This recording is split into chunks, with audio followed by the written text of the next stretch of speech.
Getting a good night's sleep can be much easier said than done. But don't worry, because our good friends at CBDMD have exactly what you need to get the sleep you deserve. CBD PM blends melatonin and other sleep-promoting ingredients with 500 milligrams of high-quality CBD to create a powerful and effective sleep aid. And to make it even easier to get the year started off right, they're offering all our listeners 25% off your next order when you use the promo code NBA at checkout. Once again, that's cbdmd.com. Promo code's NBA for 25% off your purchase of superior CBD products from CBDMD.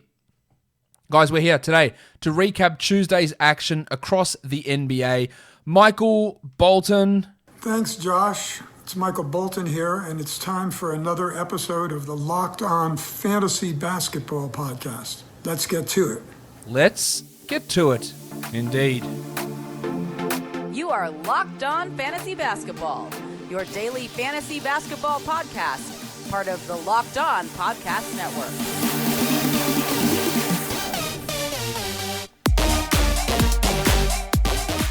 Hello and welcome to the Locked On Fantasy Basketball Podcast, brought to you by Basketball Monster. My name is Josh Lloyd, and I am the lead fantasy analyst at basketballmonster.com and at Yahoo Sports Australia. And you can find me on Twitter, as always, at redrock_bball, and on Instagram at Locked On Fantasy Basketball. We're going to talk about the action from Tuesday across the league, so let's talk about that first game right now. And that first game was, in fact, the Denver Nuggets going down to the Boston Celtics, 112-99. Big Chungus, Nikola Jokic. Big Chungus, Big Chungus, Big Chungus. He did what he could. 43, 6 and 5 with 3 threes, 2 steals and a block. He shot 70% from the field, 100% from the line, and was somehow a +2 in a 13-point defeat. But when you're without Paul Millsap, Will Barton, Monty Morris, and Gary Harris, and also PJ Dozier, it makes it pretty hard to win. The headmaster Jamal Murray played well, 25, 6 and 6 with 4 threes and 3 steals, while Facu Campazzo, he got his first NBA start and played 40 minutes. He had 15 points, 8 assists, 2 steals, and a block, big Facu. Now, of course, Campazzo may not even be on the rotation when everyone returns, but if we have all of these guys ruled out again for Wednesday, then he can become a stream option. Let's talk about Michael Porter. Now, Maga Porter only played 24 minutes. He missed all 8 of his shots. He had 7 rebounds and 3 assists, and since returning from COVID, he's been bad. Is that him? Is that an effect of COVID? And him struggling with conditioning? I think it's probably a bit of that. Is it a confidence issue? Is it a Malone issue? I'm not sure, but the way that he is playing gives me very, very little confidence that Porter will go and will stick in the starting lineup when Barton and Harris return. Had people asking me whether he's a drop, and honestly, over the last 2 weeks, you look at him as the 173rd ranked player, and you'd say probably yes. I would say no to that. I am definitely holding on to Porter. It is a buy low opportunity. But it could be rough. It could be rough for the next few weeks, and he might remain on the bench as we move forward. Jermichael Green played 29 minutes replacing Paul Millsap. He did nothing. 2 points on 7 shots. Now he can be better than this, obviously, but we've seen Jermichael Green as a starter before, and he was not an appealing 12-team league player. Back when he played for the Grizzlies, he was just not that guy. He occasionally has good games, but he's more of a 14-team league guy rather than an absolute must-roster 12-teamer. Zeke Naji went from being this guy that was just bombing in threes to having 2 points in 26 minutes, and that's sort of what happens when you're a rookie and not really a highly talented rookie like Zeke Naji is. For the Celtics, Jaylen Brown, 27, 5 and 5, and Tatum had 21, 6 and 8. Big games for those guys, apart from Tatum's shooting, which was rough, but at least he got to the line 8 times and hit all 8 of them, so that's awesome. No Daniel Tice, so the Rock DJ Robbie Williams played 20 minutes. He had 8 points, 8 boards, 5 steals, and 100% from the field. Now, that sort of production is 12-team worthy. With Tice out, that's why he got those minutes, but otherwise he plays like 13 minutes, and it's very hard to have him as a 12-team league guy.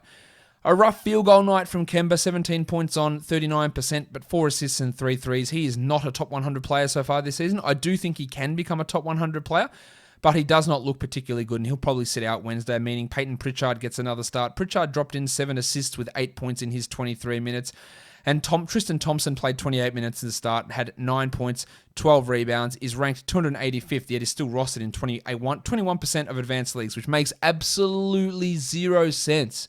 Should not be rostered in 12-team leagues at all. Get that garbage out of here!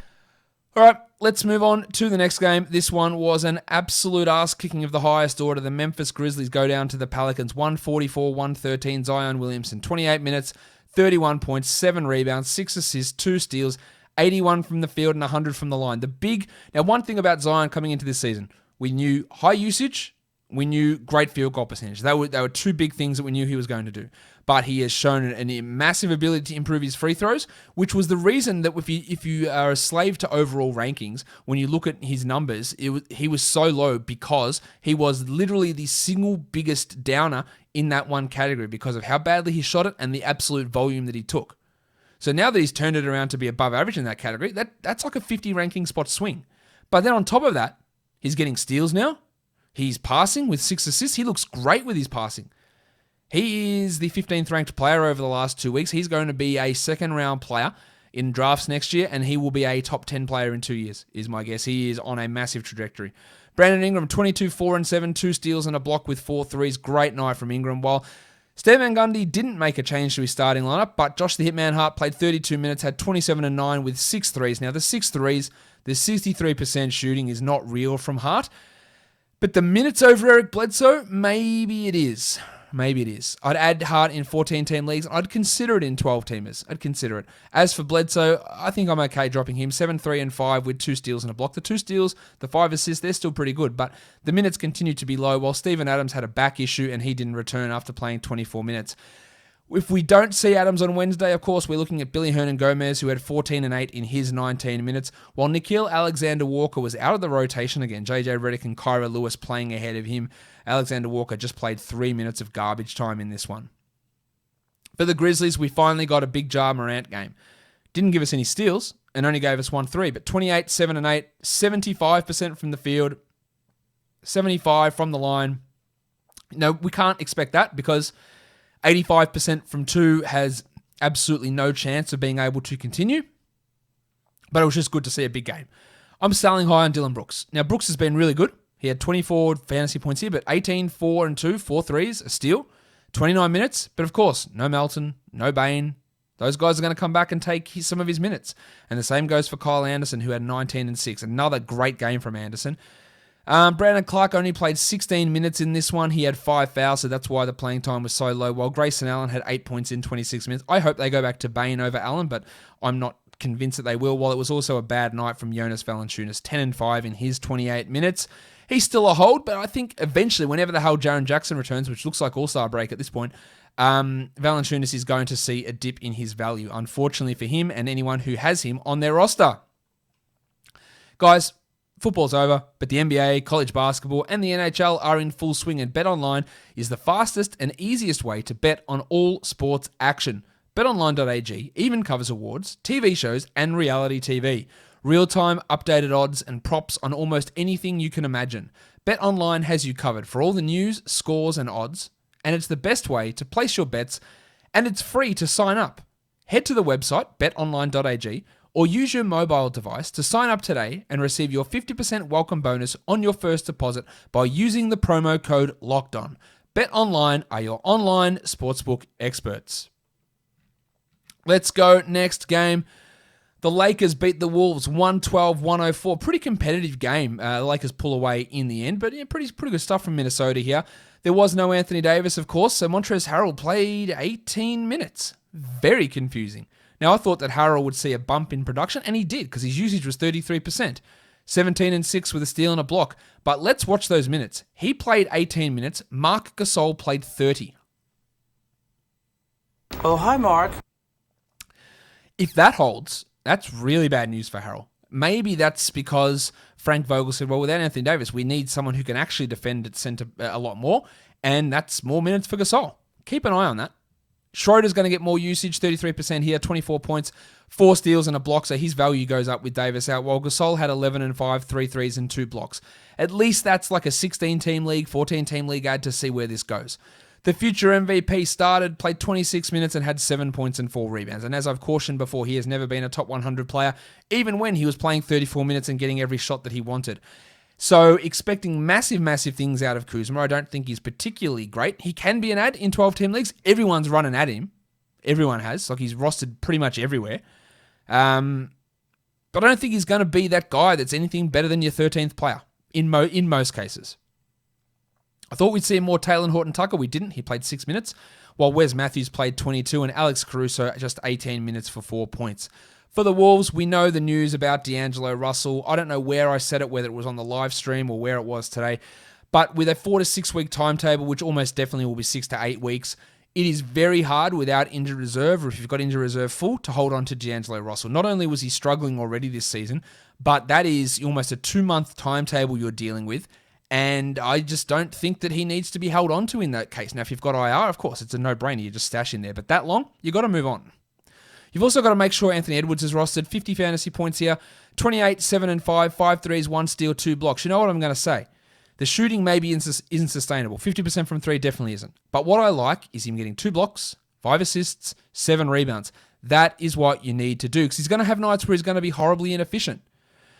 But being horribly inefficient while still bringing other stats is what makes you a good fantasy player. He is a must-roster player. Karl Towns, comically low usage, but 15, 6 and 4, while Geordie McLaughlin, 20 minutes off the bench, 13 points, 4 assists, 2 steals, and 3 threes. Now, I don't think Ryan Saunders will have the balls to start him over Ricky Rubio, but I could argue that maybe he should. And in deeper leagues, I'm adding McLaughlin. As for Ravishing Rick, where's my button? 13, 4, and 8 in 29 minutes. He's going to hurt your field goal percentage for sure, but his ability to get assists and his ability to get steals makes him at least a 12-team streamer, while it was a bad night from Malik Beasley. Don't worry about this too much. 11 points on 27% shooting. Rough night there. Drop Naz Reid, while Jared Vanderbilt played 29 minutes. Only 4 points for Jazz, but 13 boards and 2 steals is why he has value, and those minutes pushing way up is super intriguing. I'd add him in 14-team leagues, and I might even consider him in 12-teamers, just with the way those minutes are trending. Only 18 minutes for McDaniels, but he had 2 blocks in that time. I thought we'd see a little bit more from him, to be honest. Let's go on to the next game. The Portland Trailblazers, the Oklahoma City Thunder, 115, Portland, 104, OKC. Lillard was great, 31, 7 and 10 with 2 steals. He's been playing unbelievably. That's 57 fantasy points as well for Lillard here. But what about Bob Covington? Now, he only shot 29% for 6 points, but 2 threes, 9 boards, 5 assists, and 6 blocks. He is now the 52nd ranked player over the last 2 weeks and the 90th ranked player this season. It's been rough from Covington. It is helpful that there was only one center, and that was Enes Kanter, so he got to play minutes at center, helping his block numbers, and the fact that so many guys are out, but he's a guy that we must roster, and then we'll see what happens later on. Gary Trent, 19 minutes for Gaza. Nice, Gary! 3 threes, 4 assists, 2 steals. Big night for him. Continues to be a good player. And his minutes, how they're going to look when everyone returns, still up in the air. While Anthony Simons, only 18 minutes, fouled out, but had 15 points with 5 threes. He is playing at a really impressive level at the moment, and absolutely just a name to watch. Enes Kanter played 33 minutes, only 8 points, but 21 boards with 20% shooting somehow, while Carmelo Anthony tried to do better, and he did marginally better, 29%, 10 points in 27 minutes. Keep an eye on Nasir Little, because without Harry Giles, they didn't have another center, so we had Covington playing backup center at times. But Nasir Little got into the mix, 17 minutes, 13 points, 3 threes. The game before he got injured, he played well also.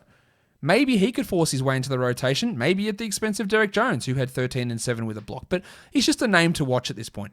The Thunder, they get back Theo Maledon, who played 28 minutes. Now, he only had 7 points on 7 shots. That's pretty bad. 3 assists is not great. 1 steal is all right. I like the fact that he was straight in and played 28 minutes. It is a slow burn with Maledon. I'd like to hold him, caress him, give him a cuddle, sniff his neck, all the usual stuff you do with people that are on your fantasy teams. I like to give him 2 weeks to see exactly how he settles into this role, and then I'd move on.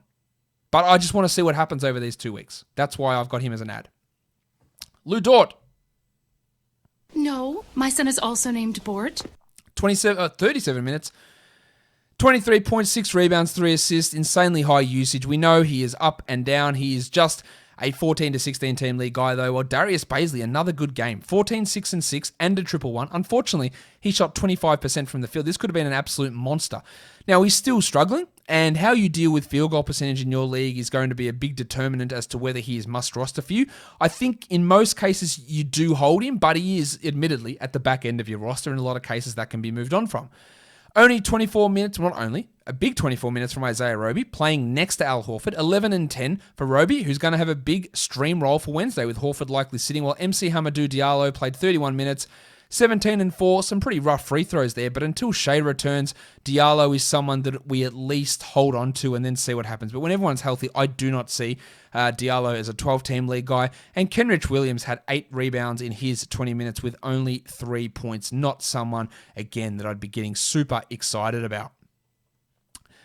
Guys, Built Bar is back. It is the best tasting protein bar ever. Protein, that's the word. Best tasting protein bar ever. 6 brand spanking new flavors from Built Bar. Caramel brownie, cookies and cream, cherry barcia, lemon almond cheesecake, carrot cake and apple almond crisp. And there are 12 original flavors as well, which include old classics like banana bread, mint brownie, and salted caramel. The bars are covered in 100% chocolate and soft and easy to chew, and they're great if you're looking to lose or to maintain weight. They're low calorie, low sugar, high protein, and high fiber. And for example, cookies and cream, 17 grams of protein with only 130 calories and just 4 grams of sugar. Go to BuiltBar.com, use the promo code LOCKEDON, and you'll get 20% off your next order. The promo code is LOCKEDON for 20% off at BuiltBar.com.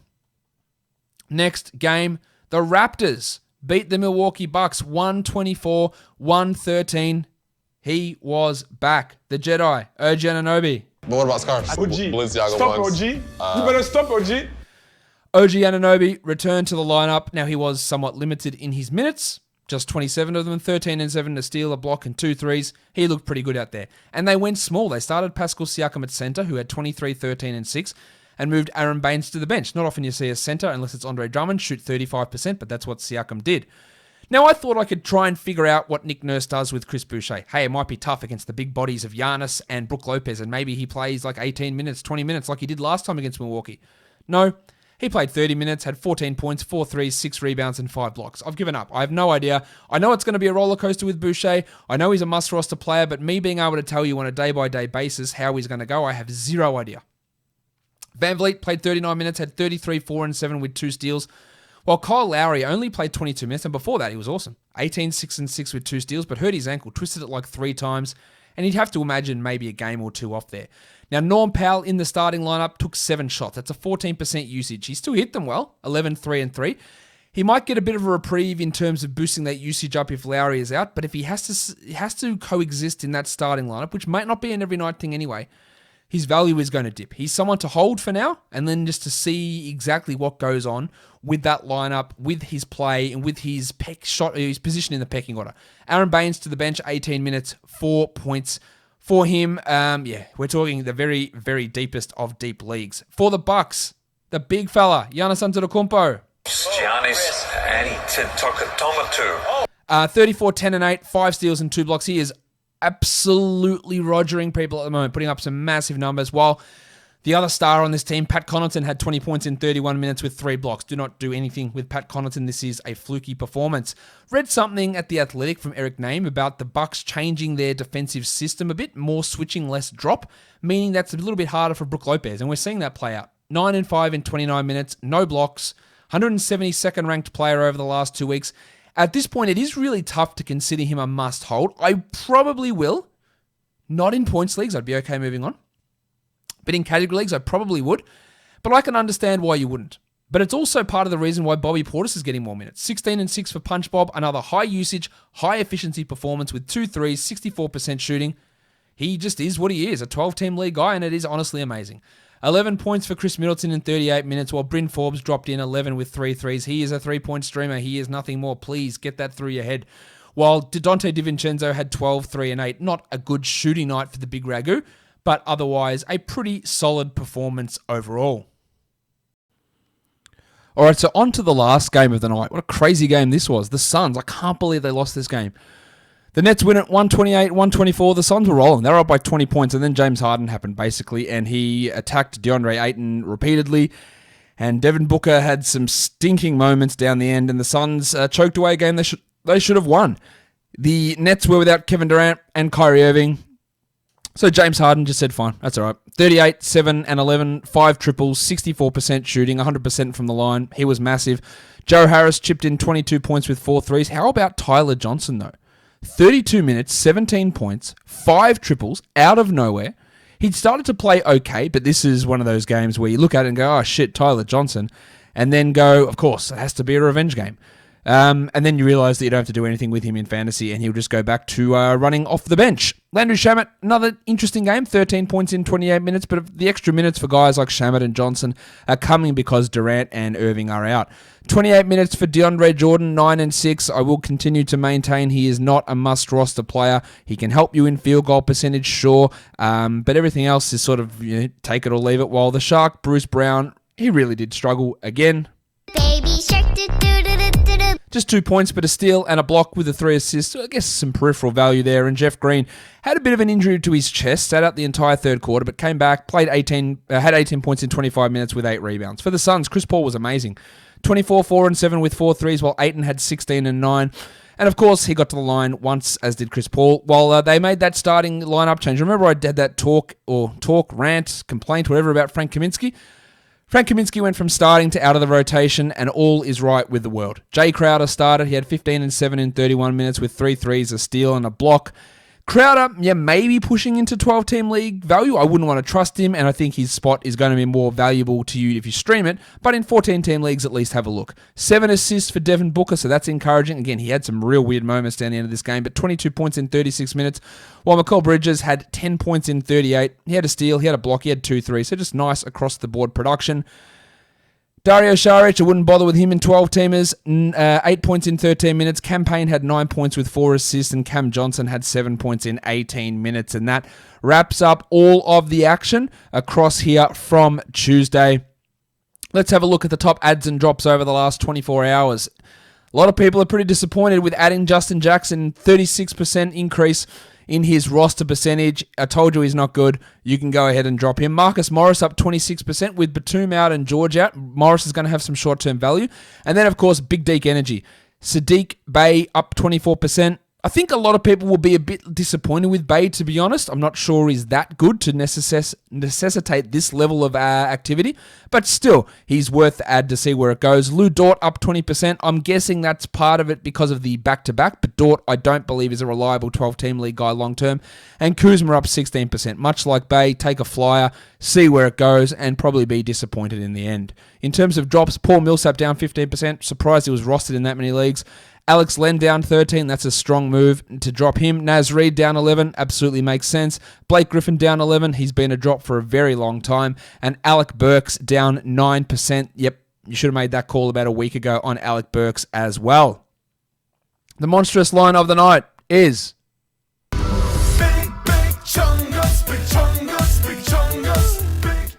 Nikola Jokic had 43 points, 6 rebounds, 5 assists, 2 steals, a block, 81% true shooting, a perfect 8 of 8 from the line. He was really bloody good. It wasn't enough to get him over the or get his team over the line. He did what he could. He was a +2 in his time, but just couldn't get him over the line. Number 1 for the season in fantasy leagues, number 4 over the last 2 weeks. He's been ridiculously good. I'm not really sure what more I need to say about Big Chungus. And then we look at the rookie of the night. It is Anthony Edwards, who had 28, 7 and 5, 5 threes, 1 steal, 2 blocks. Edwards is the 100th ranked player over the last 2 weeks. He should be rostered in all leagues. We have seen his usage go up, but more importantly, he's starting to bring other things like assists, and his block numbers have actually gone up too, which is impressive. And we've seen the minutes start to improve also. He's at only 28 for the year, but 32 over the last 2 weeks. And with D'Angelo Russell now sidelined for quite a length of time, Edwards should establish himself as that third player in the offensive hierarchy, although maybe it's the second spot because the Timberwolves decide that their best offensive player, Karl Anthony Towns, is not someone who deserves to touch the ball as much as these other guys. Let's look at the top 10 guys under 50%. Number 1 is Pat Connaughton. You can ignore that pretty easily. Number 2 is the Rock DJ, Rob Williams. Now, we look at that. If Daniel Tice is out, then Williams maybe can be a short-term ad. Number 3 is Crowder, as I already mentioned, a 14-team league guy. And I think the same goes for number 4, Lou Dort. 5 is Facu Campazzo, who put up big numbers because Morris, Barton, and Harris were all out, so don't react too much there. Number 6 is Billy Hernan-Gomez. Keep an eye on Steven Adams' back. Number 7 is Marc Gasol, who played big minutes for the Lakers today with Anthony Davis out. Let's see if that's a trend. 8 is Tyler Johnson. 9 is Anthony Simons, who has some deep league value. And number 10, much like number 8, Tyler Johnson, number 10 is Landry Shamet, guys who are taking up the advantage of having Kyrie and KD out, and that won't do anything for them in the future. Let's go and have a look at Wednesday's slate now, 10 games, and we'll have a bit of a preview of it. All right, so let's have a quick look at this 10-game slate now in the NBA. 3 games postponed and 1 game rescheduled. So we've got the Bulls and the Pistons back on the slate after both their individual games were postponed. Let's look at the Knicks and the Magic first off. The Magic, Cole Anthony out with his fractured rib. Evan Fournier is questionable for this one, so is James Ennis. So those guys being out is going to give more boost to guys like Dwayne Bacon, Terrence Ross, and Michael Carter-Williams, of course. The Hawks and the Celtics, it's a back-to-back for Boston, so Kemba Walker is not expected to play, while Daniel Tice missed on Tuesday, so pay attention to that because that gives more minutes to Rob Williams and Tristan Thompson. The Rockets and the Sixers, Joel Embiid should return, while for the Rockets, Victor Oladipo is doubtful, as is Eric Gordon. For the Pacers, Doug McDermott is questionable after missing the last game, while the Timberwolves, of course, will be without D'Angelo Russell and dealing with his knee surgery. The Denver Nuggets, the Pistons and the Bulls. Now, this game is not on the slate on FanDuel, just at this point, it's not on the main slate, so be aware of that, this Pistons and Bulls game. Injury-wise, there's no Otto Porter or Lauri Markkanen for Chicago. Denver and Washington, it is a back-to-back for the Nuggets. They were without Gary Harris and Will Barton and Monty Morris. All those guys could return in this one. For the Blazers and the Pelicans, no injury concerns outside of Steven Adams for the Pelicans, who did have some back issues and wasn't able to return to the game. So keep an eye on that. It is a back-to-back. I'd be pretty surprised to see him play. So maybe you can have a look at someone like a Bill Hernan-Gomez in that type of scenario. The Thunder and the Grizzlies back-to-back for the Thunder, so Al Horford will be out. Look for Isaiah Roby and to a lesser extent Mike Muscala. While for the Grizzlies, we don't know about Melton and Bane. We can rule out Winslow and Jackson pretty comfortably. The Miami Heat and the Golden State Warriors, no Dragic, no Wiseman, no Looney in this matchup. And then the Jazz and the Clippers. Mike Conley could be back. He's questionable. And Kawhi Leonard is also questionable. But Paul George and Nick Batum will both be sidelined for the Los Angeles Clippers. Some early value plays here. I think Carter Williams we have to look at. Peyton Pritchard at 3,900. We got to look at Jared Vanderbilt, Billy Hernan-Gomez, Karl Anthony Towns, Ja Morant perhaps. Maybe we go back to the Michael Porter well. I'm not feeling too confident with that. Malik Beasley, David Nwaba, John Wall is a pretty good option. We don't know whether Shai Gilgeous-Alexander is going to play. I should have mentioned that earlier as well. Embiid, I think, is going to have a real field day against this Rockets team as well. Guys, that'll do it for me today. I'll be back tomorrow, an injury update mini show, a pre-game show, a what to watch for show, and, of course, the recap show after Wednesday's games. There is also a 2K21 rebuild video that should be out, or will be out, in about 6 to 7 hours' time after this, so check that out over on YouTube. Guys, we are done here. Thank you so much for listening, everyone. See ya.